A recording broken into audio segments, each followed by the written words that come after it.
Hi, everyone. Judge Andrew Napolitano here for Judging Freedom. Today is Monday, March 24th, 2025. Ray McGovern is here with us on the role of intel in a war against Iran.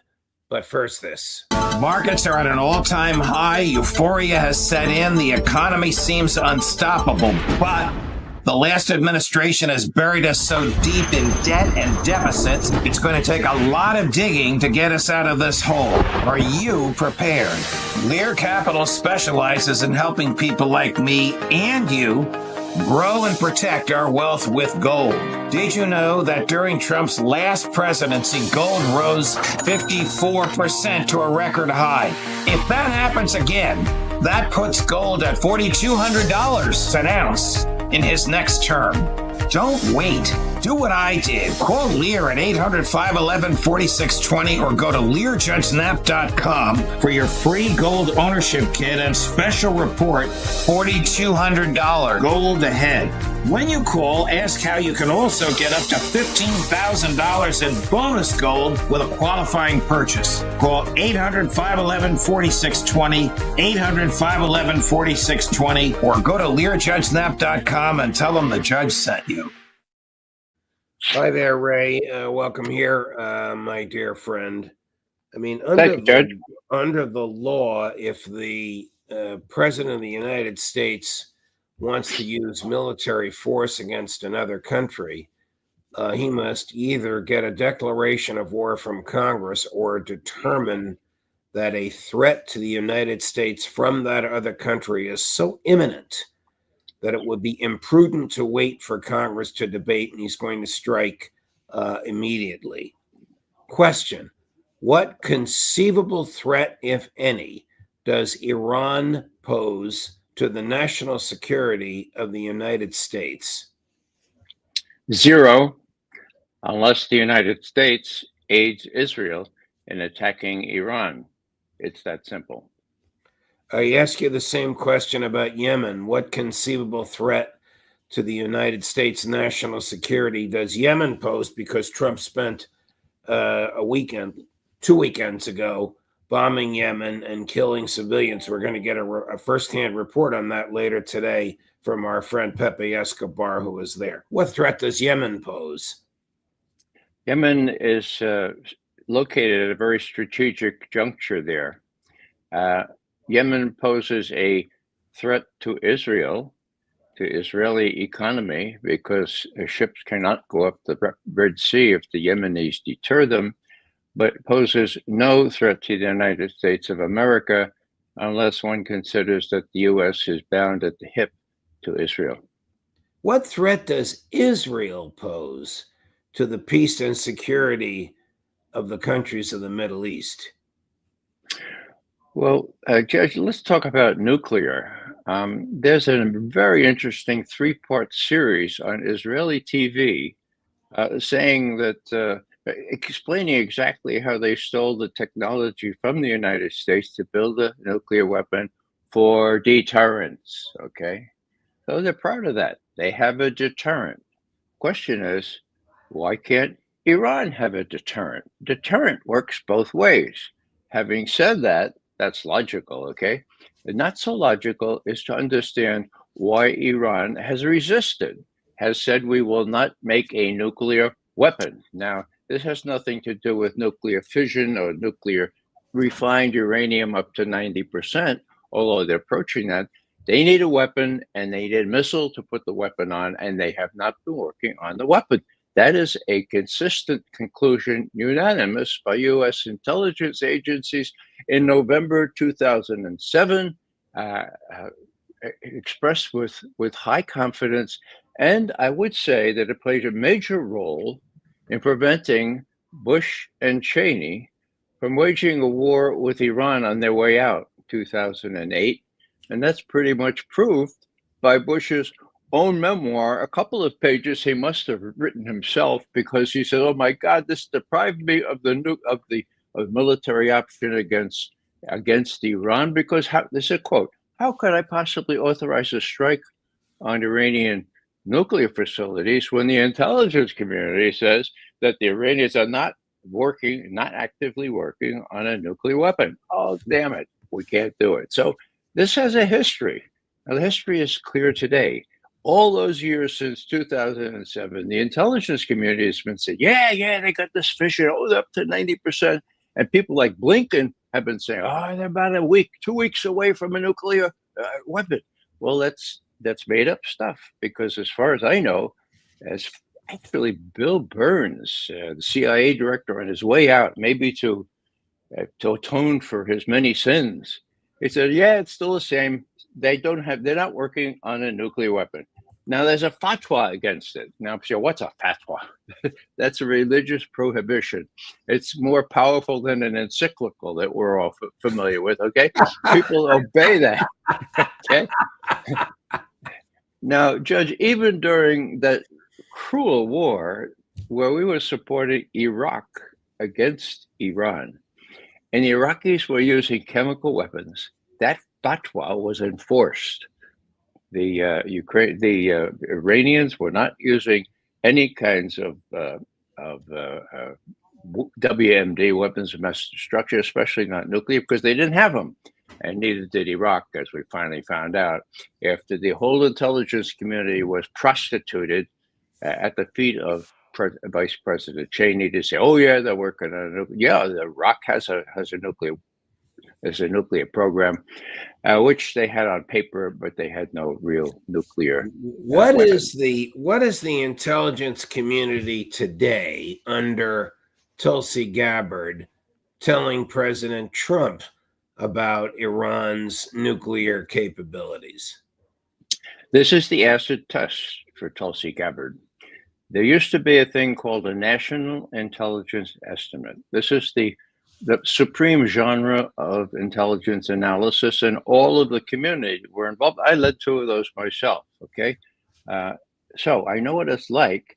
There were 16 agencies back in 2007. As I said, the decision was unanimous. The decision was that Iran had stopped working on a nuclear weapon.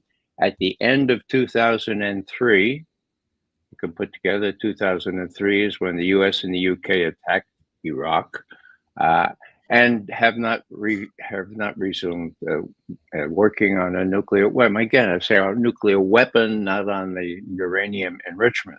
The uranium enrichment has increased, but it's going to still take them, most people say months, some people say a year, to actually develop a nuclear weapon. And are we sure of that? Yeah, we're sure of that. Even Bill Burns said we could detect that within a week or 2. So this is all, it's very reminiscent of what happened to Iraq. This time, I think it's very different, because the Russians and we have a mutual incentive not to destroy the burgeoning relationship, the détente, that Trump and Putin are really committed to now. That, I think, is the supreme value in Russia's view. And they're not going to let, they're going to make sure that Trump understands that if he follows Israel in a if he lets Israel start a war with Iran, and if the U.S. comes in, then this is the end of the burgeoning relationship. They're going to go finish off Ukraine, and these are high stakes. Now, let me make a comparison. Back during Vietnam, when a summit was set up to concretize and sign the arms control agreements, the ABM Treaty first and foremost, there was a big attack on Hanoi and Haiphong, okay? And most of the smart people, the people above my level in Washington at the sixth, that will sabotage this summit. The Russians are going to tell Nixon and Kissinger, forget about it. We have priority there with the international communist movement. Guess what? No, their priority was to have a decent relationship with the U.S., the more so since China had developed already this decent relationship. Witness the fact that Nixon was in China in January of the same year. So the Russians have their priorities. In this case, I think the Russians are really hell-bent and determined to see if Trump is serious about creating this new détente. And everything I hear from Wyckoff and others who seem to know which end is up. This is the priority now. And so my guess is that the Russians will lean hard, not only on the US, but also on Israel and the Iranians and say, look, there's going to be consequences for this. And besides, our Chinese friends, so Chinese friends really don't like the notion of having to do without oil coming through the Gulf. As a matter of fact, the whole world will go into a deep depression if this happens. I think Trump will finally wake up and say, all right, well, if I'm going to put America first, I can't do that and put Israel first also. I have a number of follow-up questions, but before we do, Chris, can you put up that picture of Prime Minister Netanyahu at the UN? The famous one with the bomb. Right. Can you post that, Chris? You'll be able to see how close they are to getting a nuclear weapon. Is that nonsense, Ray? Yeah. No, that's the uranium enrichment. Okay, that's necessary to create a bomb. But what I'm saying here is they're really good at uranium enrichment, and they have it up to 90%, which is what's required for a bomb in some cases. And they may have enough for a couple of bombs, but they don't have the bomb. Okay, they haven't worked on the nuclear weapon, and we would know that if they did. So the whole thing is pretty much a charade. And as this Bulletin of American Scientists article just 3 days ago says, this is the height of hypocrisy. The Israelis are advertising how clever they were in stealing the technology to build a nuclear weapon for deterrence, okay? And now they're bragging about it, and they are in a nuclear weapon country. And this Iran is not a nuclear weapon country. But, the other thing is, Iran has a deterrent that it never had before. They're called hypersonic missiles, and they showed that they could already reach Israel. They have attacked Israel airfields. So this is going to, what others are not looking at is not only the fatwa, but the fact that U.S. soldiers, U.S. air people, U.S. Navy ships there in the area are fair game if Iran decides that there's no way to prevent a U.S. Israeli attack. So there's a deterrent right there, and nobody wants that, at least unless some crazies working for Trump said, "Well, that may be a good thing. We'll have our war." How does the United States know how close Iran is or isn't to the acquisition of an actual bomb? I mean, do we have agents on the ground in Tehran? We don't. The Israelis do. I say we don't. I just don't know that we have them there. It'd be unlikely. But there are cameras all over the place, Judge. There are UN inspection regimes there that make it really, really difficult, virtually impossible, most people think, to not find out quickly, as Bill Burns in a fit of honesty admitted, right. Yeah, we'll find out right away. Mm-hmm. So when they ask a question, will they cheat? Well, that's really important because that's doverai, proverai, trust but verify. Yes, if they cheat, we'll know in a week and a half or so. So I want really important. I want you to listen to one of Mike Waltz's rants. He's a very angry man. But here he is yesterday on one of the talk shows. Tell me what you think. Cut number 9, Chris. Full dismantlement. Iran has to give up its program in a way that the entire world can see. And this is, look, as President Trump has said, this is coming to a head. All options are on the table. And it is time for Iran to walk away completely from its desire to have a nuclear weapon. And they will not and cannot be allowed to have a nuclear weapons program. Why is it that Israel has one but for deterrence, as you said earlier? If Israel has a deterrence, why can't Iran? Well, that's a sensible question, Trump, but you won't find that reflected in the New York Times or any major media. The bugaboo, of course, is Iran getting a nuclear weapon. Now, I don't know if Mike Waltz knows this. Hopefully someone will tell him. But the intelligence community, as far as I know, and the most recent issuance a couple of months ago, Iran is not working on a nuclear weapon. So this kind of a Potemkin village here. It's kind of pushing at an open door. Okay, don't get a nuclear weapon, and if they want to make up the pretext for war, as they did with respect to Iraq, it Right. all depends on my former colleagues, whether this time they will fold and say, okay, for my promotion purposes or my bonus, I'll say that Iran is working on a nuclear weapon, reversing what we've said since 2007. That could happen. We'll see if Tulsi Gabbard is able to make that not happen. How can the same mentality that says he wants the Nobel Peace Prize, that says he wants a grand reset with Russia and probably China, Brazil, and India as well, that is very impatient to end the war in Ukraine, possibly be considering, I speak of the president, of course, possibly be considering bombing Iran? Does he really think the Kremlin would just sit back and watch and do nothing? Well, I hope now that Fiona Hill has been deprived of her security clearances, as have all my grandchildren. I hope that people who don't know anything about this kind of stuff will not be in the mix this time. So he's blustering. Okay, I mean, if we're not used to Trump's bluster until he faces reality, we haven't learned anything from the way he operates. So that's my take on this. Trump is pretty much in charge, and what Mike Waltz may say, or what Kellogg might say, or what others subordinate to Trump might say, Rubio, for example, doesn't matter. Doesn't amount to a hill of beans. Okay, it's what Trump says.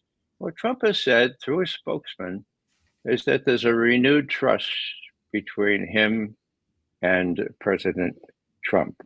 That's big. What he says is through his spokesman Peskov is that they're both very, very interested. They're determined to create a new relationship between the two countries.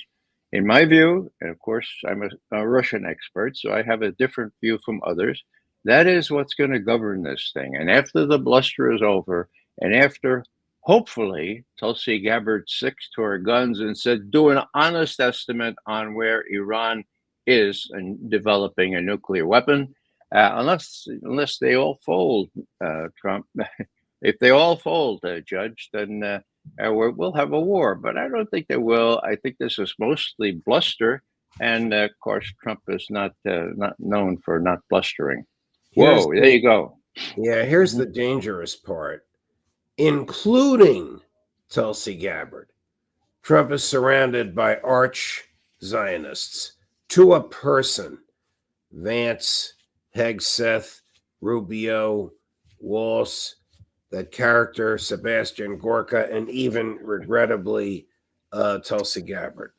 Might they be motivated by this desire to please the extreme elements in Prime Minister Netanyahu's ruling coalition, as opposed to doing the right thing in their advising Trump? Well, this is big, Judge. This is war. This is a war that we could not possibly win. And, unless the Pentagon has really gone out to lunch, they and Tulsi, if she has the guts that I thought she had in the beginning, they'll stick to their guns and advise Trump, well, you've scared them to death, but they're not going to relent. And besides, Mr. Trump, Bush and Cheney faced this exact same situation. And we told them that Iran was not working on a nuclear weapon, and that's still the case. So, Mr. Trump, you can make the war if you want, but you're going to lose, and you'll be doing it on the same false pretenses that Bush and Cheney did on Iraq. Do you foresee American troops on the ground or just American air power? Well, that's just crazy. Some people are talking about the U.S. invading Iran. I mean, good Lord. My God, Iran's got, 85 million people? Iran is not Iraq. Iran is not Syria. And besides, Iran doesn't want any part of this crap, okay? So, The Iranians have suffered under these sanctions. The Russians are helping them. So are the Chinese. And if I didn't mention the Chinese already, that also is left out of the equation. The Chinese depend heavily on Persian Gulf oil for their economy. This would be the end of, this would be a disruption that would cause a worldwide fracas and chaos that we haven't seen since, well, since the interdiction of oil through the Persian Gulf way back in the 70s, I suppose. Do you suppose that the intelligence community under Tulsi Gabbard is more intellectually honest in the information that it gets to the president, or do you suppose it's the same old, same old? We'll tell him what we think he wants to hear. I'm not talking about the men and women in the field. I'm talking about management who decides what information makes its way to the Oval Office. Yeah, we're talking about the analysis division now. Right. And there are two signs. One is that Danny Davis, an excellent intelligence and armor specialist, was denied the place as Gabbard's deputy. Okay, he knows which side is up, and he spoke out coherently and honestly about the threat that Israel poses to our position in the world, particularly in the Middle East. So he was denied. The lobby came in and said, no, you can't. We hear that Danny Davis is under consideration. The answer is no. And what happened? It was no. So that's one indication that she's going to have a real tough job. She's going to have extraordinary guts, but she has the record. She has what happened in Iraq. She can tell the president, look, same false pretenses and the same loss. Now, on the other side of things, let's see what was going to say. Well, she has shown some guts, and let's see. There's some hope that that it'll come through this sensible approach. Wyckoff, of course, is very transactional. I think Wyckoff, if no one else, could get to the intelligence community. Said, you really think they're working on a nuclear weapon? And I also think the other thought I had just now is, look, this happened before when Israel and the U.S. were going to attack Iran together, and they did. It was last year. What happened? There was a CIA officer, part analyst, officer in Afghanistan who saw what was going to happen. And what he did, apparently, I don't know this for sure, he released the plans. He released the results of the satellite photography. He said, well, it's just going down just in 3 days. That canceled that strike. It made the Iranians more attentive to how they could prevent it, and the strike happened later, but it was much less successful. I think there may be some honest whistleblowers still left in the intelligence community who realize the stakes here, don't want the Americans to get in another war, which they cannot win. Okay, it's a biggie. Okay.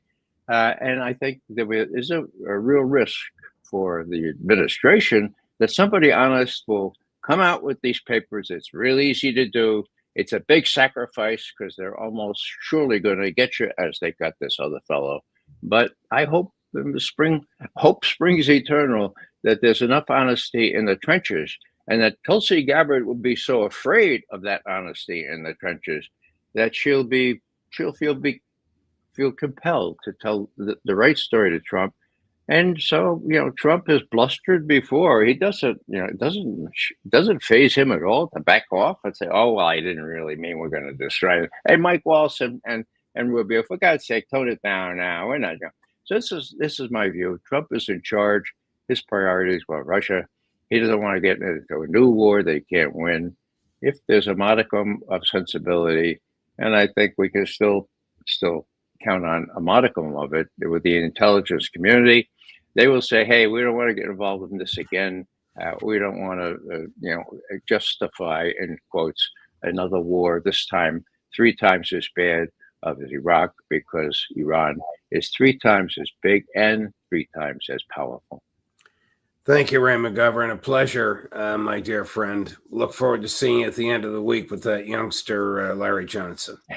Thanks, Judge. All the best. Have a good week. You as well. And the aforementioned Larry Johnson coming up at 11:30 today, at 3 o'clock today, Scott Ritter at 4 o'clock today, live from Yemen, Pepe Escobar. Judge Napolitano for Judging Freedom.